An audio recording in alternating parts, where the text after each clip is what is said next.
You've been flagged for unrealistic expectations, CEO Jessica Hawkins announced, her voice cutting through the silence of our all-hands Zoom call like a blade. 200 faces stared back from tiny squares on the screen, watching my professional execution in real time. The coffee mug in my hand suddenly felt too heavy. Maybe it was the weight of 23 years at this company finally hitting me, or maybe it was the sound of my patience finally cracking. My name's Robert Sullivan, but everyone calls me Rob. I'm 49 years old, and until that moment, I was Senior Director of Risk Management and Compliance at Pinnacle Financial Group here in Charlotte. 20 years in the Army taught me a thing or two about systems, protocols, and what happens when people ignore both. I'd spent the last 3 years at Pinnacle building safety nets nobody wanted to think about until they needed them. Unrealistic expectations. That's what Jessica called the risk protocols that had kept us solvent through 2 market corrections and a vendor fraud scandal that could have wiped us clean. I was the guy who'd quietly reinforced the foundation while she and her team played financial Jenga with our $450 million in assets under management. Jessica was 38, Madison-educated MBA who'd taken over when her father retired 2 years ago. Smart enough, but she had that startup mentality that treats established protocols like suggestions. Her 26-year-old daughter, Madison, worked as our marketing director, fresh out of college with ideas about digital transformation that made my compliance software look like a typewriter. I didn't unmute myself, didn't defend my work, or explain how my unrealistic expectations had improved our capital adequacy ratio by 8.5% last quarter. I just sat there, watching my camera square go dark, listening to the deafening silence from colleagues who used to message me at midnight when the quarterly reports didn't balance. That's when I knew. Not suspected knew. They didn't understand what I did. They thought I was just another old-school finance guy standing in the way of their innovation culture. But that moment, that public dismissal wrapped in corporate doublespeak, lit something inside me that had been dormant since my last deployment. See, they called me Senior Director of Risk Management and Compliance. Sounds impressive until you realize it means I was the guy building invisible firewalls between their mistakes and our regulatory obligations. While Jessica talked about moving fast and breaking things, I was the one making sure we didn't break anything that would land us in federal court. I didn't make noise about it. I just kept the lights on while Jessica's team rewrote playbooks that had worked fine for decades. Every month, I submitted reports that nobody read. Every quarter, I flagged potential issues that legal never got around to addressing. Every week, I watched Andrew Walsh, the 29-year-old nephew of our board chairman, make strategic decisions based on PowerPoint slides instead of actual data. But here's what they never bothered to learn about old soldiers. We plan for contingencies. And 3 years ago, when we were restructuring our subsidiary loan guarantees to improve our interest rates, I saw an opportunity to build the ultimate contingency plan. I called it Clause 6.7, Cross-Default Asset Seizure Protocol. Hidden in plain sight inside 47 pages of revised lending documentation that legal skimmed and everyone signed. It was boring, dense, written in language so dry you'd need a humidifier just to read it. But it was there, and it was binding. The clause linked our 3 main subsidiaries through technical default triggers. If one went down due to administrative negligence, the others could be liquidated automatically to prevent systemic collapse. A firewall, I told them. Just good risk management. Legal approved it without really reading it. The board signed it during a rushed session before someone's vacation. Jessica's signature was right there on page 23, next to a sticky note reminding her about her yoga class. Nobody thought I'd ever use it. Hell, even I wasn't sure I ever would. But that changed the moment they decided to freeze my $175,000 salary and hang me out to dry in front of the entire company. See, that salary wasn't just my paycheck. It was covering my wife Sarah's ongoing cancer treatments, insurance that our family plan barely touched. It was my daughter Emma's college tuition at NC State, where she was studying engineering because her old man taught her that systems matter. Here's what stung the most. It wasn't just Jessica's announcement, it was what came after. Right as she finished explaining how my salary would be temporarily frozen pending further review, someone actually started clapping. Slow, uncertain applause that spread through a few more participants before dying out in embarrassed silence. My own colleagues, people I'd covered for during audit season, People who'd called me the safety net when vendor payments went sideways. Now they were applauding my professional humiliation like it was some kind of team-building exercise. I sat there for exactly 30 seconds, watching the little timer in the corner of my screen tick up. 42 minutes into what Jessica probably thought was a bold leadership moment. 42 minutes to destroy 23 years of institutional knowledge and mutual respect. Nobody messaged me afterward. Nobody called. Radio silence from the same people who used to ping me at 11:30 p.m. because, Rob, you're the only one who understands how the subsidiary cash flows work with our regulatory reporting. I didn't take it personally. In the Army, you learn that some battles are lost before they start, not because of strategy or tactics, but because someone in command stopped listening to their intelligence officers. Jessica had stopped listening to me months ago when I warned her about the risks of accelerating our lending timeline. Now she was about to learn why that was a mistake. I didn't storm out, didn't slam my laptop shut or fire off angry emails to HR. I just logged out of the call, walked to my kitchen, and opened the secure folder I'd kept updated for 3 years. Legacy Protocols, it was labeled. The kind of folder that screams ignore me to anyone under 35. There it was. Clause 6.7, still active, still binding, still requiring my electronic signature every 180 days to renew the intercompany guarantee authorizations that kept our subsidiary credit lines flowing smoothly. I checked my calendar. The next renewal window closed in 96 hours, 4 days for them to figure out what they'd just done. I made myself a sandwich. Turkey and Swiss, nothing fancy. Because sometimes the most devastating decisions come over lunch, not in boardrooms. While I ate, I thought about my conversation with Sarah the night before. She'd been worried about the tension at work, the way Jessica's team had been marginalizing anyone over 40. Maybe it's time to start looking elsewhere, she'd said, setting down her tea. The chemo made her tired, but her mind was still sharp as ever. You've got more experience in your little finger than that whole executive team combined. I'd laughed it off then. Now I was wondering if Sarah had seen something I'd missed. Women have a way of reading office politics that us military guys sometimes overlook. We focus on the mission, they focus on the people. Both matter, but in corporate America, the people part usually wins. That afternoon, I accessed our compliance server through a secure terminal I'd maintained since the last regulatory audit. 3 years ago, I'd built a monitoring system that tracked renewal deadlines, authorization windows, and compliance triggers across all our subsidiary operations. Simple, elegant, bulletproof. Each subsidiary had its own renewal timer. Each timer was linked to a protocol requiring my digital signature. If those signatures weren't refreshed within their windows, the system flagged them as expired guarantees. 3 expired guarantees within a 96-hour period triggered an automatic compliance review under Clause 6.7. The beauty of the system was its simplicity. Like a good military operation, it had clear objectives, defined parameters, and automatic execution protocols. No room for interpretation, no gray areas. Either the authorizations were renewed on time, or the dominoes started falling. I had 4 days to decide whether to sign the renewals or let the system run its course. Day 1 passed quietly. Jessica probably thought she'd handled the Rob problem with typical MBA efficiency. Fire the dissenter, redistribute his workload, move fast, and break things. Classic startup mentality applied to a regulated financial institution. That evening, I had dinner with Jules Martinez, my old Army buddy who worked in IT at a competing bank downtown. We'd served together in logistics during my second deployment, where he'd learned that the best information systems are the ones nobody notices until they stop working.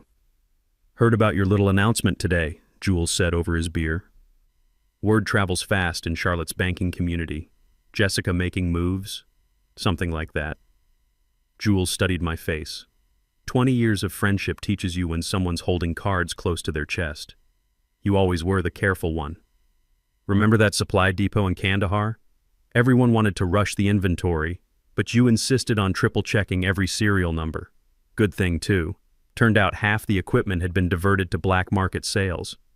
Yeah, and if we'd rushed it, we'd have signed off on the theft ourselves. He took another sip. Funny how attention to detail either saves your ass or gets you fired, depending on who's in charge. We didn't talk about Clause 6.7. We didn't need to.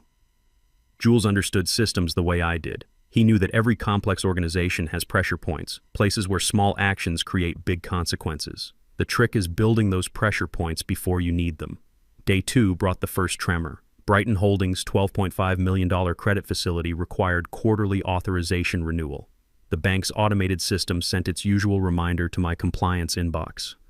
Normally, I'd process it within an hour. This time, I marked it under review and moved on. The system was designed to be forgiving. Financial institutions need flexibility, room for administrative delays, and human error. But forgiveness has limits, and those limits were written into Clause 6.7 with military precision. By day 3, someone in accounting noticed the delayed authorization. Nothing dramatic, just a yellow flag on a dashboard that most people never looked at. But yellow flags have a way of turning red if you ignore them long enough. I spent that evening with Emma, helping her with a systems engineering problem for her senior project.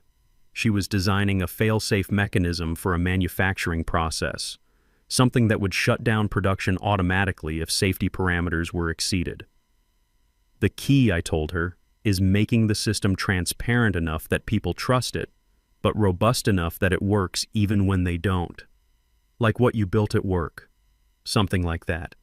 She looked at me with the same expression Sarah used when she suspected I wasn't telling her everything. "Dad, are you okay? You've seemed different since Monday. Just work stuff, sweetheart. Nothing you need to worry about." But there was plenty to worry about, and the countdown clock in my head was ticking louder every hour. Wednesday morning, 96 hours after my public execution, I watched the real show begin. The first call came at 8:17 a.m. Jessica's assistant to legal, wondering about some paperwork irregularity with our subsidiary guarantees. Legal called me directly at 8:33 a.m. I let it go to voicemail. The message was predictably corporate. "Rob, this is Patricia from legal. We have some questions about the quarterly renewals. Could you give us a call when you get a chance?"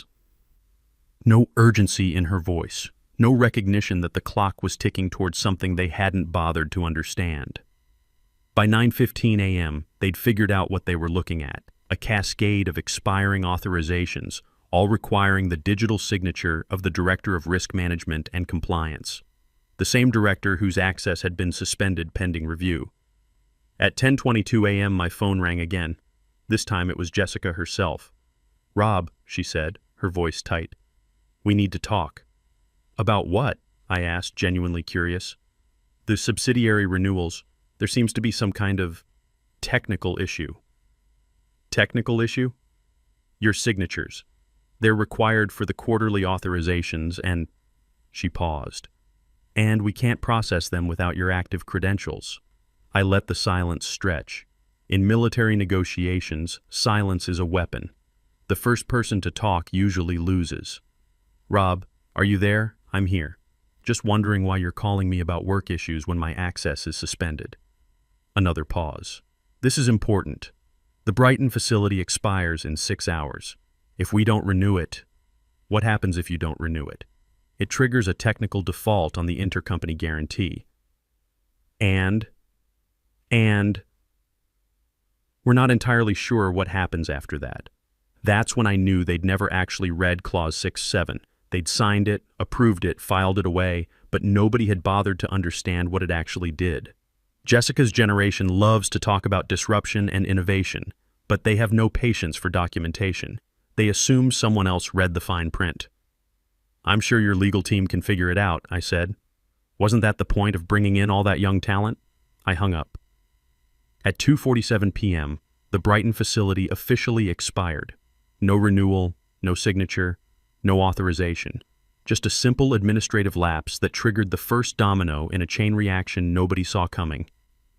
The compliance system did exactly what I'd designed it to do. It logged the expired guarantee, flagged it as a technical default, and started the 72-hour countdown for Clause 6.7 activation. That evening, Sarah noticed I was quieter than usual during dinner. Emma had stayed late at the library working on her project, so it was just the two of us at the kitchen table. "Rough day?" she asked, though she already knew the answer. Chemo had made her more perceptive, not less. She could read my moods like a barometer. Jessica called, asked me to fix something while I'm supposedly suspended. Let me guess, something only you know how to do? Something like that. Sarah set down her fork and looked at me directly. Rob, what aren't you telling me? I'd never been good at lying to my wife. 26 years of marriage teaches you that honesty, even delayed honesty, works better than deception. I may have built some safeguards into our systems, protection against the kind of management decisions that could hurt people like us. Protection how? The kind that makes sure institutional knowledge can't just be dismissed without consequences. She was quiet for a moment, processing. Sarah had worked in corporate HR before Emma was born. She understood office politics better than I ever would. How much trouble could this cause? For them? Significant. For me? Depends on how they handle the next 48 hours. And for us? That was the question I'd been avoiding. Either very good or very bad. No middle ground. She reached across the table and took my hand. I trust your judgment. You've never let this family down. Thursday brought panic. At 6:30 a.m., I found 17 missed calls on my phone. Legal Jessica, the CFO, even Madison Hawkins. Jessica's daughter had been promoted to marketing director last year, fresh out of Duke with an MBA and enough confidence to think family connections made her qualified for anything. I made coffee and checked my secure dashboard. 2 more subsidiaries had renewal deadlines that day. Pinnacle Logistics needed authorization renewal by 3 p.m. Southeastern Credit required signature by close of business. I marked them both under review and went for a walk around my neighborhood. It was one of those perfect Carolina mornings. Cool air and sunshine that reminded you why people moved south in the first place. Kids waiting for school buses, neighbors walking dogs, life proceeding normally while a few miles away, a $450 million financial institution was discovering what happens when you fire the wrong person. When I got back, the parking lot at Pinnacle's headquarters looked like a crime scene. Cars everywhere, including several I recognized as belonging to board members who'd driven down from Raleigh. Emergency sessions on a Thursday afternoon usually meant someone was getting fired or something was on fire. In this case, both were true. My phone buzzed with a text from Andrew Walsh, the 29-year-old nephew of our board chairman who ran strategic planning. Rob, we need your help. This is bigger than anyone realized. I texted back, I'm suspended, remember? The reply came immediately. This could destroy the company. Please. I didn't respond. Andrew was smart enough, but he had that entitled confidence that comes from never facing real consequences. In the military, we called it peacetime leadership, all theory and no practical experience. He was about to get a crash course in why systems matter. At 5:15 p.m., both remaining facilities expired. No renewals, no authorizations, no signatures. The compliance system registered 3 technical defaults within a 72-hour window. According to Clause 6.7, that triggered automatic asset seizure protocols across all intercompany guarantees. I poured myself a bourbon and sat on my back porch watching the sunset over Charlotte's skyline. Somewhere in those glass towers, lawyers were probably pulling all-nighters trying to figure out how to stop something that was already in motion. The countdown clock in my head had reached single digits, less than 12 hours until Clause 6.7 went live. Friday morning at 8:59 a.m., Clause 6.7 activated automatically. I wasn't in the building to see it happen, but I heard about it from Jules Martinez, who'd gotten the call from his counterpart in Pinnacle's IT department. The compliance system sent simultaneous notices to all 3 state banking regulators where our subsidiaries were registered. Asset seizure protocols initiated. Liquidation notices filed. Cross-default provisions triggered across $47 million in intercompany obligations. By 9:30 a.m., Pinnacle Financial Group was in technical bankruptcy. Not because we were insolvent, but because I'd built a system that treated administrative negligence like fiduciary breach. And when you fire the guy who maintains your administrative compliance, negligence becomes inevitable. Jessica called me one last time at 10:15 a.m. Her voice sounded different, smaller. Rob, what do you want? I don't want anything, I told her. I'm just watching good risk management protocols do what they were designed to do. This will destroy the company. No, I said. Ignoring the guy who built your safety systems destroyed the company. I just designed the system that documented it. There has to be something we can do. Some way to reverse this. I thought about Sarah's medical bills sitting in a neat stack on my kitchen counter. I thought about Emma's tuition payment due next month. I thought about 23 years of quietly keeping the lights on while people who couldn't read a balance sheet made strategic decisions. You could have thought about that before you froze my salary in front of 200 people. That was a mistake. We can fix this. Reinstate your position, give you a raise, whatever you need. I don't think you understand. The system isn't waiting for my forgiveness. It's following the protocols you signed 3 years ago. The silence on the other end stretched for nearly a minute. Then, what happens now? Now, your lawyers try to explain to federal regulators why a mid-tier investment firm allowed its risk management protocols to expire during active lending operations. Should be interesting. I hung up. The cleanup took 6 weeks. Word traveled fast through Charlotte's financial community. By noon Friday, 3 competitor banks had called offering positions. By Monday, Pinnacle's stock had dropped 40%. By Wednesday, the board had fired Jessica and brought in an interim CEO to manage the crisis. First Charlotte Bank made an acquisition offer the following week. 30 cents on the dollar, take it or leave it. The board took it. Jessica was demoted to VP level at the new combined entity, reporting to someone half her age who actually understood banking regulations. Madison lost her marketing job entirely when First Charlotte discovered that most of her digital transformation initiatives violated federal advertising requirements. Andrew Walsh went back to business school, probably to learn about something called institutional knowledge. As for me, my severance package included a little-known retention clause I'd negotiated 3 years ago. If my departure occurred during a compliance crisis that threatened company stability, I was entitled to enhanced compensation for institutional knowledge transfer. The check for $850,000 cleared on a Tuesday. But the real satisfaction came 3 weeks later when First Charlotte offered me the position of Chief Risk Officer. Same building, different floor, with a team that actually read my reports and understood why details matter. On my first day, I hung something on my office wall, not a diploma or a family photo, but a framed printout of Clause 6.7, signed by every executive who thought they could dismiss 20 years of military-grade risk management. Next to it, a brass nameplate with a simple inscription: "Prior planning prevents poor performance." Emma visited my new office during her spring break, marveling at the view from the 32nd floor. "Dad, this is amazing. But I have to ask, did you plan all of this?" I thought about that question for a moment. I planned for the possibility that someone would make a very bad decision. I just didn't know when or how. And Mom's treatments? Fully covered. Better insurance than we've ever had. She hugged me, and I realized that the best revenge isn't about destroying your enemies. It's about protecting the people who matter most and building systems robust enough to survive other people's stupidity. That afternoon, I got a message from Patricia in legal, my old legal department, now part of First Charlotte's compliance review. They'd found some irregularities in Pinnacle's lending practices during the transition audit. Apparently, several loan authorizations had been processed without proper documentation, approved by people who didn't have signature authority. "Thought you should know," Patricia wrote. "Looks like your old protocols caught more than anyone realized." I smiled and forwarded the message to Jules. Sometimes the best systems are the ones that keep working long after you're gone. 6 months later, Sarah's oncologist delivered the news we'd been hoping for. Clear scans, treatment complete, prognosis excellent.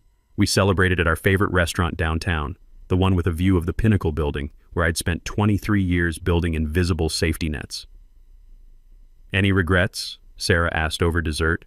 I looked out at the city lights, thinking about Jessica's startup mentality meeting military precision, about young executives learning why experience costs more than enthusiasm. "None," I said. "Some lessons can't be taught. They have to be lived."